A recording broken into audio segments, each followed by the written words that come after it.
And how do you feel the quarterback draft has been affected by the first 48 hours of the negotiating window in the new league year, and the fact that you look at the Browns having acquired Kenny Pickett, a former first rounder, as we know, and a victory formation snap in the Super Bowl for the Eagles. Yep. You see the Jets having a 2-year deal now with Justin Fields, 7th overall. The Raiders acquiring Geno Smith to reunite him with Pete Carroll. They're drafting 6th overall. The Giants have yet to make that move. The Titans are clearly in the mix, as we all know. How do you see the carousel, how it has spun, affecting the draft right now, Mike? I think it's really intriguing. Let's start with Vegas at number 6. They made the move to trade for the quarterback from Seattle, Geno Smith. I thought that whole thing was intriguing because all of a sudden Seattle got younger at quarterback. They went from 35-year-old Geno down to 27-year-old Sam Darnold, similar dollars.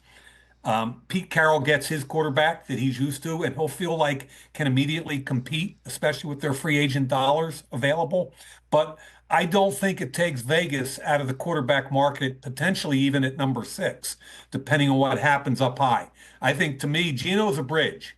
Geno's not a franchise quarterback. You can win football games with Geno. He's won between 8 and 10 games a year for the last 3 years in Seattle. They give the Raiders a chance to win quickly. And that's kind of how I viewed Derek Carr when I was with the Raiders. I mean, a guy you can win with. But at age 35, you still have to be looking for a permanent franchise quarterback. And then, Rich, it brings to the kind of the top end of the draft, Tennessee, Cleveland, and the Giants. You know, the Pickett move doesn't do a lot for me. All 3 of them are still obviously in the quarterback market.